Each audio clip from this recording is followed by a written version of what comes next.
हरिओम जी। आप सबको मेरी राधे राधे। आज मैं एकादशी के विषय में बता रही हूँ, जिसका नाम है परिवर्तनी एकादशी या वामन एकादशी। इसे जयंती एकादशी भी कहते हैं। वो 3 तारीख को है।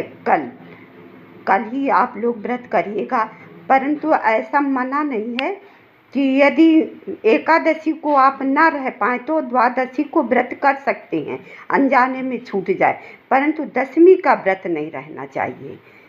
परिवर्तन एकादशी को वामन एकादशी भी कहते हैं, इसको जयंती भी कहते हैं। और परिवर्तनी नाम इसलिए पड़ा है कि चातुर्मास में मध्य में चातुर्मास के 2 महीने के बीच में भगवान जब करवट बदलते हैं क्षीर सागर में, तो उसी नाम के ऊपर से परिवर्तनी नाम रख दिया गया है। और एकादशी मेरी व्रत से तो ताल्लुक़ रखती भी है, परंतु इसका मेन चीज़, इसका साध्वी का अर्थ ये है कि हमारी 5 कर्मेंद्रियाँ, 5 ज्ञानेंद्रियाँ और 11वां मन, इन सबको कंट्रोल यानी अपने बस में रखने के लिए उस दिन कोई पाप ना करे, किसी की बुराई ना करे, को पेड़ पौधे मतलब मन से, वाणी से, कर्मों से किसी प्रकार का मुझसे कोई अपराध ना बने। ये हमारी एकादशी का फल है कि ये एकादशी, इसी से ही हमारी एकादशी हो जाती है। अब मैं आपको कथा बता रही हूँ। और पूजन की विधि तो भगवान को, नारायण का पूजन करना होता है और तुलसी माता का पूजन करना होता है। पंचामृत से भगवान को स्नान कराना, धूप दीप आरती और कपूर का इस्तेमाल अवश्य करें। तुलसी माँ की पूजा अनिवार्य है इसमें, क्योंकि भगवान नारायण को तुलसी अति प्रिय है। वरदान दिया था कि मैं जब तक मेरे ऊपर तुलसी जी नहीं चढ़ी तब तक मैं प्रसन्न नहीं हूँगा। शालिग्राम के ऊपर तुलसी चढ़ती ही चढ़ती है, और जब तक भोग पे तुलसी ना हो तो भगवान को स्वीकार्य नहीं होता है। इसलिए तुलसी जी का बहुत महत्व है। और आपको हमें कथा बता रही हूँ। भाद्रपद की शुक्ल पक्ष में जो एकादशी पड़ती है उसका नाम वामन एकादशी है। विधि एवं महत्व, ये देखिए, ये किताब मैं इससे ही आपको बताती हूँ। युधिष्ठिर बोले, भाद्रपद शुक्ल एकादशी का क्या नाम है, इसकी विधि और मातम में क्या है, इस एकादशी करने से कौन सा फल होता है। श्री कृष्ण बोले, हे राजन, अब स्वर्ग और मोक्ष को देने वाली, सब पापों को नष्ट करने वाली भाद्रपद शुक्ल पक्ष की वामन नाम की एकादशी की कथा मैं कहता हूँ। इसका नाम जयंती भी है। इसका व्रत करने से वाजपेयी यज्ञ का फल प्राप्त होता है। इस एकादशी की कथा सुनने से नीच पापियों का उद्धार हो जाता है, जो नीच भी हैं उनका भी कल्याण हो जाता है। ऐसी ये एकादशी के महत्व है। जो मनुष्य इस एकादशी के दिन मेरी वामन रूप की पूजा करता है, एक भगवान का वामन अवतार हुआ था ना राजा बलि के यहाँ, तो उसी की रूप की पूजा करने को इसमें बोला गया है, वामन रूप की पूजा करना। उसे तीनों लोकों में पूजन करने का पुण्य फल मिलता है। जो कमल नयन भगवान का कमल से पूजन करते हैं वह अवश्य भगवान के समीप जाते हैं। इसमें कमल का फूल चढ़ाना भी बहुत उत्तम है, माना गया है। सभी को इस एकादशी का व्रत अवश्य करना चाहिए।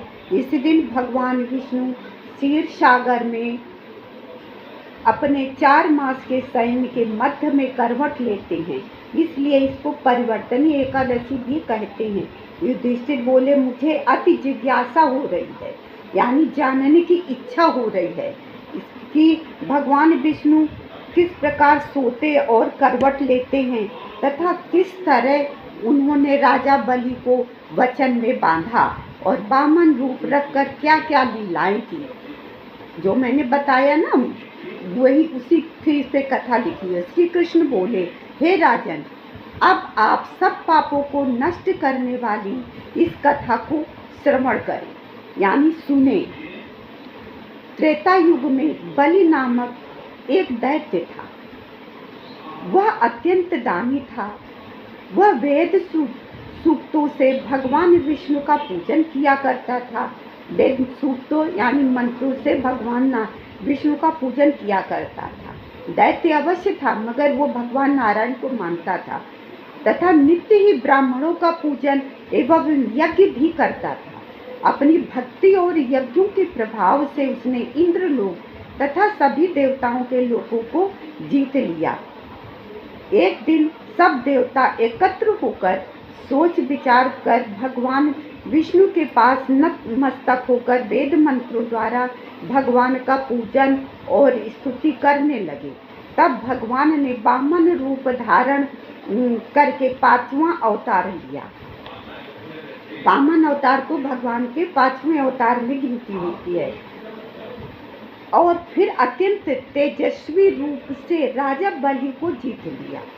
इतनी वार्ता सुनकर राजा युधिष्ठिर बोले, हे जनार्दन, भगवान विष्णु ने वामन रूप धारण करके उस महाबली दैत्य को किस प्रकार जीता।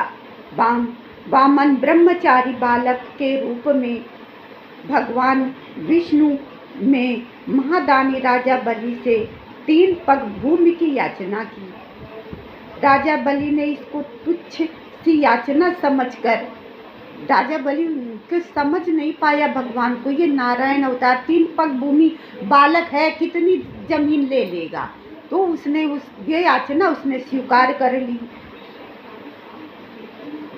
3 पग भूमि का संकल्प दे दिया। तब भगवान विष्णु ने अपने त्रिविक्रम रूप को बढ़ाकर भूलोक में जंघा, स्वर्ग में कमर, महालोक में पेट, जनलोक में हृदय, यमलोक में कंठ की स्थापना कर सत्यलोक में मुख, उसके ऊपर मस्तक स्थापित किया।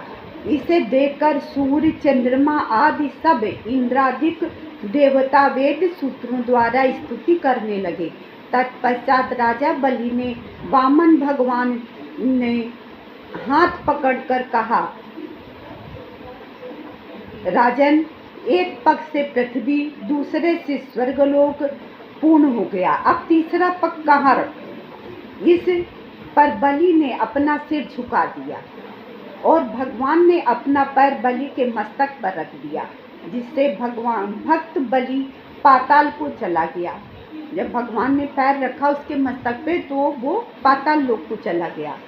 फिर उसकी विनती और नम्रता को देखकर भगवान विष्णु ने कहा, हे बलि, मैं सदैव तुम्हारे निकट ही रहूंगा।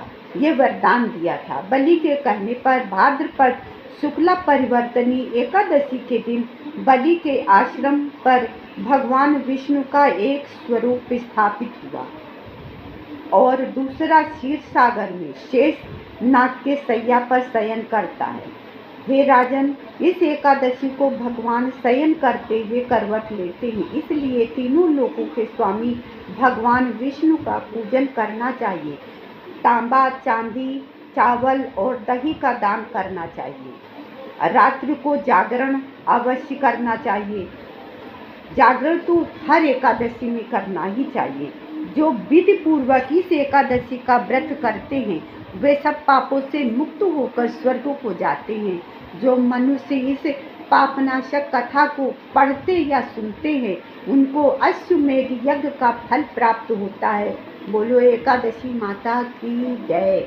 ये कहना चाहती हूँ कि जो भी भक्त एकादशी का व्रत करते हों और उनके कहीं बाहर हो, दूर जगह हो, किताब ना हो, तो मेरी इस कथा को लगाकर सुन लो। संपूर्ण कथा में, सारी कथाओं में जितनी भी मैं लोड करती हूँ, संपूर्ण कथा लोड करती हूँ, उसे पढ़कर, उसे सुनकर आपको संपूर्ण फल मिल जाएगा। हरिओम जी, राधे राधे। फिर मिलेंगे।